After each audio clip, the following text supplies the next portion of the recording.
3월 8일 마가복음 10장 1절로 12절 사람이 나누지 못할지니라입니다. 예수께서는 예루살렘을 향하는 여정을 시작하셨습니다. 그 길목에서 다시 바리새인들의 악에 찬 시험을 받으시는 것이죠. 이혼에 대한 질문입니다. 예수께서는 분명하고 단호하게 이혼에 대해서 말씀하십니다. 불순한 목적의 이혼이 많았던 시대, 이혼에 대해서 새롭게 교훈하시는 것이죠. 1절로 4절을 먼저 읽겠습니다. 예수께서 거기서 떠나 유대지경과 요단강 건너편으로 가시니 무리가 다시 모여들거늘 예수께서 다시 전례대로 가르치시더니 바리새인들이 예수께 나와 그를 시험하여 묻되 사람이 아내를 버리는 것이 옳으니까 대답하여 이르시되 모세가 어떻게 너에게 명하였느냐 이르되 모세는 이혼 증서를 써줘 버리기를 허락하였나이다. 이제 1절에 예수께서 거기를 떠나 유대 지경으로 가시는데 요단강 건너편으로 가셨어요. 통상적으로 갈릴리에서 예루살렘을 향할 때 그 사마리아 지역을 피해서 요단강을 건너 요단 동편으로 사마리아 지역을 돌아서 예루살렘으로 가죠. 그 요단 동편 지역은 우리가 잘 아는 대로 베레아라는 지역입니다. 그 베레아 지역, 거기는 분봉왕 헤롯에 관할 지역입니다. 그리고 또한 세례 요한의 주된 활동 지역이었죠.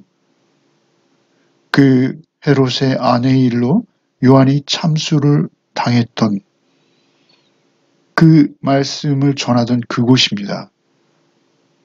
그 요단강 건너편으로 가시니 무리가 다시 모여들거늘 예수께서 다시 전례대로 가르치시더니 예수께서는 늘 가르치는 것에 힘쓰셨습니다. 말씀을 전하셨죠. 하나님 나라의 삶이 어떤 것인지에 대해서 많이 말씀하셨어요. 그렇게 그들을 가르치고 있는 그때 2절에 바리새인들이 예수께 나옵니다. 그리고 그를 시험하여 묻되 사람이 아내를 버리는 것이 옳으니까? 라고 묻는 것이죠. 그들의 질문의 의도가 과연 무엇이냐라는 점이 중요한 것이죠. 첫째는 예수께서 모세의 율법보다 한 차원 높은 말씀을 주셨어요. 예수께서 주시는 교훈은 율법보다 더 깊고 오묘했습니다. 살인하지 말라 했으나 미워하지 말라, 간음하지 말라 했으나 음란한 마음도 품지 말라. 이러한 속에서 이혼 문제를 예수님께 여쭙는 것은 예수님께서 새로운 견해가 있으신가 알고자 하는 그러한 순수한 마음일 수도 있습니다. 첫째 가정이고요. 둘째는 그들을 유대의 학파, 샴마이라는 학파와 힐렐 학파가 대립하고 있었는데 그 학파들의 논쟁으로 예수님을 끌어들이는 일이 된다라는 것이죠. 그들이 샴마이와 힐렐이 첨예하게 대치되는 율법의 해석 가운데 하나가 신명기 24장 1절로 2절 이혼 사유가 되는 수치되는 일이 있을 때 이혼하라, 이혼장을 써주고 이혼하라 라는 이 율법의 수치되는 일의 한계를 어디까지로 보느냐 라는 일을 놓고 그 율법의 해석의 문제에서 첨예하게 대립하고 있었다라는 것이죠.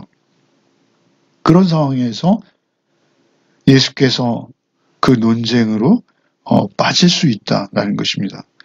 그리고 대부분의 학자가 강조하듯이 세 번째, 그들이 시험하고자 했던 것은 무엇이냐면요. 헤롯과 그의 아내 헤로디아의 일로 세례 요한이 참수당한 그 일로 인해서 예수님을 특별히 정치적으로 민감한 상황으로 끌어들여서 예수님에게 위기에 처하게 하려는 그러한 목적이었다라는 것이죠. 특별히 권력을 쫓는 여인 헤로디아는 남편을 적극적으로 버리고 헤롯의 동생을 버리고 헤롯의 형과 결혼했다라는 점에서 사실 이혼이 그때 당시에 굉장히 민감한 문제였고, 특별히 그 지역의 왕이 그 문제로 인해 민감해져 있었던 것이죠. 특별히 예수님을 헤롯의 환생이다 라고 이야기할 정도로 세례 요한을 참사한 것에 대한 어떤 죄책이 헤롯에게는 있었죠. 그런 상황에서 예수께서 다시 그 민감한 문제를 언급하신다라는 것은 굉장히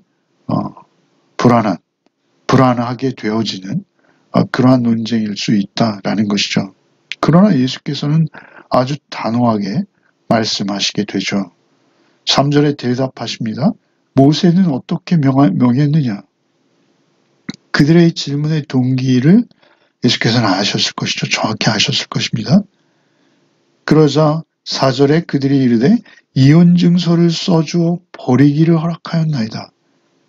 그러니까 2절에서도요. 아내를 버리는 것이 옳으니까 물었고요. 그리고 여기서도 모세는 이혼 증서를 써주어 버리기를 허락하셨나이다. 이렇게 버리는 것이 강조되어지고 있어요. 사실 그때 당시에 모세가 이혼 증서를 써주고 이혼이 가능하도록 했던 것, 그것은 약자인 여성들을 보호하기 위한 그러한 제도였던 것이죠. 남자들이 이혼을 요구하는 상황, 그 요구하는 상황에서 그 수치되는 일이 심지어는 밥을 태우는 정도도 수치되는 일이다 라고 해석하는 자들은 너무 쉽게 이혼을 제한하고 또 간음을 저지를 수 있는, 지속할 수 있는 그러한 여건이 형성된다라는 것이죠.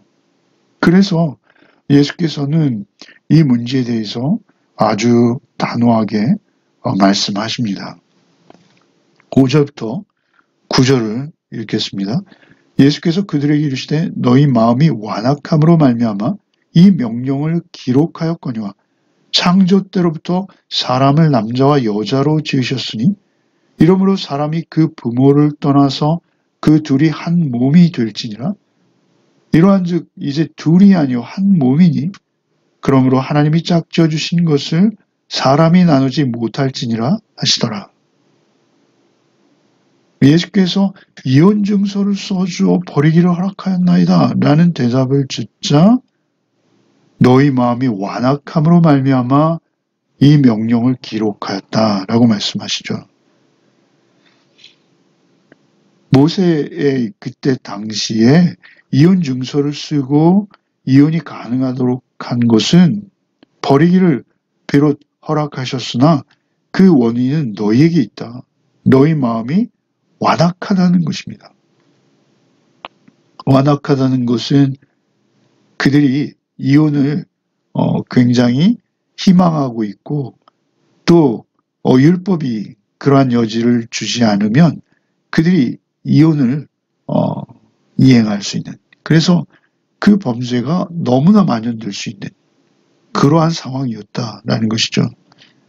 그래서 버리기를 허락하셨으나 이 상황은 사실은 더 큰 악을 막기 위해서 상대적으로 작은 악을 허용하시는, 사실 이것은 안타까운 상황이죠. 그 약자인 여성을 보호하기 위한 것이라는 것입니다.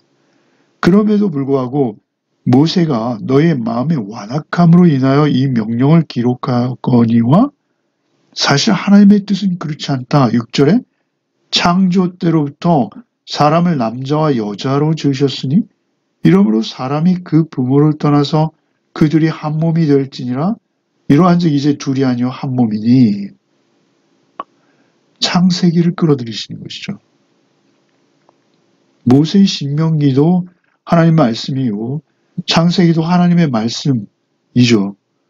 그러나 그 이전에 이미 하나님께서 주셨던 또 이혼에 관련된 이혼으로 해석할 수 있는 다른 말씀이 있다라는 것을 예수께서 강조하시는 것이죠.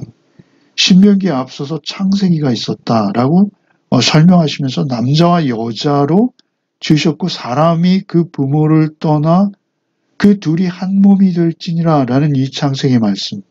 이러한즉 둘이 아니요 한 몸이다. 둘로 각자의 부모의 밑에 있었으나 그 둘이 떠나서 결혼에 이르면 한 몸이라는 것입니다. 둘이 아닌 하나라는 것이죠. 그러므로 하나님이 짝지어 주신 것을 사람이 나누지 못할지니라 하시더라. 한 몸이 되어진다는 것은 여기서 몸은 한 육체도 되나 그 육체라는 것보다는 한 인격이라는 것이죠. 둘이 한 인격이 되어진다는 것입니다. 이것을 복음적으로 또 신약적으로 말씀드린다면 자기를 부인하고 상대를 나보다 낮게 여기는 태도. 그래서 둘이 더해져서 둘이 되는 것이 아니라 둘이 더해져서 하나가 되어지는 새 창조입니다. 새 인격으로 빚어져 가는 것이죠. 이제 둘이서 한 몸을, 한 인격을 이루어 가는 것이죠. 그것은 하나님께서 하나 되게 짝지어 주셨다라는 것입니다. 나누지 못한다는 것입니다. 그리스도인에게 결혼은 이것은 하나님의 일하심입니다. 하나님이 짝지어 주신 것이라는 것이죠. 짝지어 주신 분은 하나님이시라는 것입니다. 창조주 하나님께서 짝지어 주신 것을 피조물인 사람이 나누면 안 된다, 나누지 못한다 라고 규정하셨다라는 것이죠. 창세기에 이미 그 말씀이 있다라고 예수께서 그들에게 그들의 기억을 새롭게 하시는 것이죠. 그래서 하나님이 정해주신 것 인간이 나눌 수 없다가 그들에게 준 결론이죠. 그리고 이제 10절을 읽겠습니다.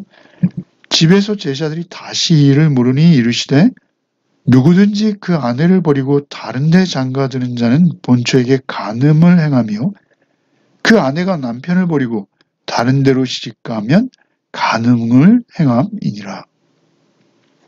그리고 나서 이제 제자들과 함께 집에 이르렀을 때 제자들에게 다시 설명하시는 것이죠. 제자들로서는 예수께서 너무 지나치게 그들의 이혼을 안 돼로 강조하셨다라고 여길 수 있습니다.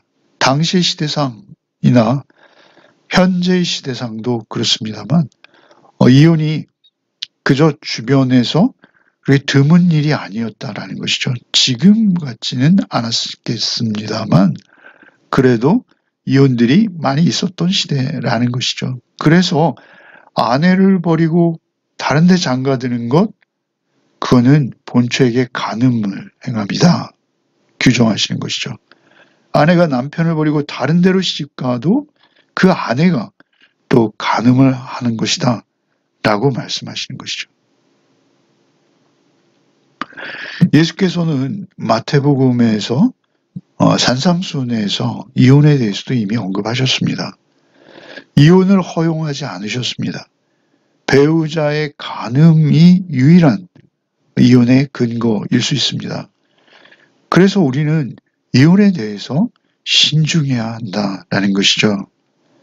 배우자를 향해서 우리가 그리스도 안에서 거듭난 자라면 이제 성경이 말하는 이상적인 부부의 모습은 어떤 것일까를 우리는 고민해야 하고, 그리고 우리가 부부의 관계로 지금 살고 있다면 이미 헤어졌거나 뭐 이런 경우라면 모르겠으나 지금 우리가 법적으로 결혼 상태에 있는 그리스도인이 맞다면 우리 부부 관계에 있어서 우리의 자세는요, 에베소서 5장에 나와 있습니다.